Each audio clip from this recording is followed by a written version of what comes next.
Perempuan penggemar keringat. Sebagaimana dikisahkan oleh nenekmu, wajahmu memang tak begitu cantik. Dan aku pun membuktikannya dalam tatapanku. Dengan perawakan yang cukup ramping pada bagian atas, pinggul lebar, membuatmu mirip gitar.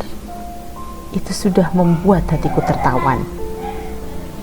Lagi pula, kau memiliki sikap yang cukup aneh. Ketika ayahmu pulang dari sawah dengan tubuh penuh keringat, kau selalu mau dan bernafsu untuk menyekanya. Itulah yang membuatku tertarik kepadamu. Rara Anteng, melodi kasih di Bukit Batu yang kita lantunkan bersama dulu masih menggema hingga kini. Entahlah, riak tawamu sering mampir dalam lamunan, tercatat dalam halaman-halaman ingatan. Ataukah karena energi cintamu padaku begitu besar sehingga frekuensi gelombangnya sampai di ruang cintaku? Aku sangat heran. Kala itu disaksikan kuncup mawar yang sedang mekar. Di sana kita tenun bersama sebentuk canda. Tepatnya di lekuk lereng Bukit Batu itu.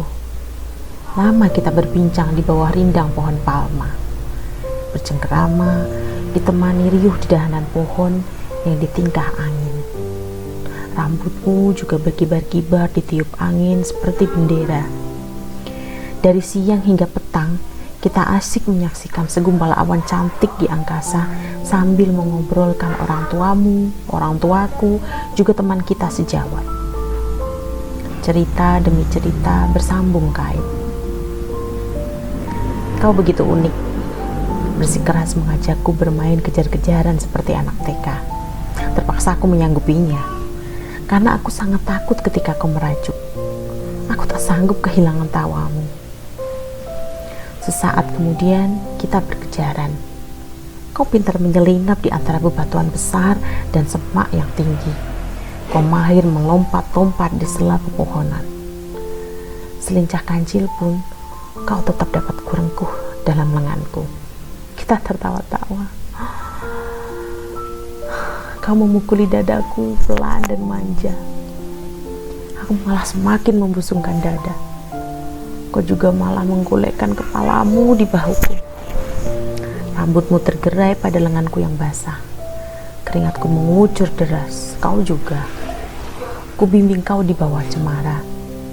Di sana kita duduk menghela nafas, mengeringkan tubuh yang dibanjiri peluh. Namun, tanganmu cepat meraih tisu dari dalam tas. Aku terkaget. Jemarimu yang lentik itu menyeka keringat di keningku dengan lembut. Kau tampil dengan wajah yang begitu bahagia. Tangan betul-betul cekatan. Aku serasa tak bertaji di hadapanmu. Kau begitu perhatian dan juga mempesona. Semenit saja, beberapa lembar tisumu telah basah oleh keringatku. Tak hanya kening dan wajahku yang kau seka, kau juga menyeka leher, dada, juga lenganku yang basah. Kau juga berani menyeka perutku. Kau hendak nekat menyeka seluruh tubuhku, tapi aku cepat-cepat menghentikan niatmu. Tanganmu kuhentikan ketika menyeka perutku. Kau masih tampil dengan wajah yang bahagia, penuh perasaan. Aku suka lelaki berpeluh, ucapmu. Kenapa? Tanyaku. Karena kelihatan jantan. Aku suka dengan bau keringat. Sejak kapan kau menyukainya? Sejak aku berumur 4 tahun. Peristiwa apa yang membuatmu mencintai peluh? Kau mengingatkan pada masa itu. Di umur 4 tahun itulah pertama kali aku diajak oleh ayahku ke tegalan sawah. Di sana aku melihatnya mencangkul tanah sawah. Tubuhnya yang legam dibanjiri peluh, juga dipaguti terik, begitu eksotik. Tapi keringat itu kan bau. Seapek apapun bau keringat, aku tetap menyukainya. Yang ku gemari dari keringat bukan baunya, tapi nilai yang mendasar. Keringat itu keluar karena aktivitas seseorang. Dia lahir dari sebuah energi, muncul dari sebentuk kekuatan. Tapi keringat itu Itu adalah sisa daur sirkulasi tubuh manusia, dia itu limbah tubuh. Walau limbah, aura keperkasaan seorang manusia adalah keringatnya. Itu hanya pendapatku, tak berlaku bagi orang lain. Orang yang berkeringat berarti dia habis melakukan sebuah kegiatan dengan susah payah. Keringat belum tentu keluar dari hasil keperkasaan. Ketika takut, grogi, manusia juga akan berkeringat. Tubuh tidak akan menjadi kelihatan perkasa, namun malah menjadi gemetar dan suhu tubuh menurun. Kesimpulanmu itu salah. Seseorang yang takut atau apapun bukan berarti lemah. Mungkin dia penuh pertimbangan dalam memutuskan sesuatu. Tapi aku tetap setuju dengan pendapatmu. Apapun pendapatmu untuk menyanggah, aku tetap akan mencintai Peluh. Bagaimana dengan Peluh saat sepasang manusia bersenggama? Apakah kau juga mencintainya? Tentu saja, aku paling suka dengan keringat seperti itu. Keringat dari perbuatan sakral melakukan upaya reproduksi. Hidupmu memang untuk Peluh. Sialan kau. Tanganmu yang lembut itu kembali memukul-mukul pelan di dadaku, seperti tak menyeratkan energi cinta. Kita kembali tertawa, bercanda dan bercerita sampai petang melanda. Waktu pulang pun tiba. Pada bulan April, dalam tanggal yang cukup tua, aku menikahimu. Disaksikan beratus pasang mata.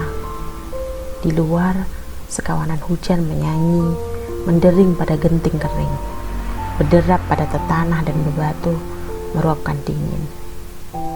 Dalam gaun pengantinmu, kau tampak membinarkan keelokan. Kita berdua menikah dengan restu orang tuamu, juga orang tuaku. Mereka tampak bahagia.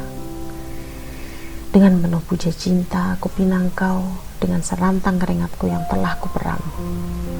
Bersama itu, kubingkiskan kau sebuah alat olahraga agar kau dan aku bisa berkeringat ketika kau merindukannya. Kau tersenyum malu-malu namun bahagia. Kita pun resmi menjadi sepasang suami istri. 5 tahun kita bingkai rumah tangga dengan indah dan rapi. Kau masih tetap menggemari keringat. Ketika aku pulang kerja, kau selalu setia menyeka keringatku. Setiap hari, kau buka jas kerja dan kemeja dengan rajin. Dengan handuk kecil, kau mengelap keringat yang menderas di tubuhku dengan lembut. Tak bosan-bosannya kau lakukan itu setiap hari. Lebih-lebih setelah kita bercinta, kau menyeka seluruh tubuhku yang basah. Aku pun tertawa lagi. Tapi aku juga ikut-ikutan menyeka keringat di seluruh tubuhmu yang basah. Kau pun tertawa geli. Kita sama-sama geli, bercinta dengan geli. Kita hidup bahagia, tapi belum punya momongan. 7 tahun berlalu, kita belum punya momongan. Suasana perkawinan serasa belum lengkap. Hubungan kita menjadi agak tegang, seperti putus asa. Timbul kecurigaan masing-masing. Kau menuduhku mandul, tapi aku juga menyangkal dan menuduhmu mandul. Lalu kita ke dokter. Ternyata semua tidak ada yang mandul. Tapi kenapa? 7 tahun pun menjadi 10 tahun. Waktu pun berlari. 10 tahun menjadi 15 tahun. Kita masih belum punya momongan. Kau kini berubah total. Tak ada keceriaan sama sekali di wajahmu. Aku pun begitu. Kita jarang berbicara, bahkan seharian tidak berbicara.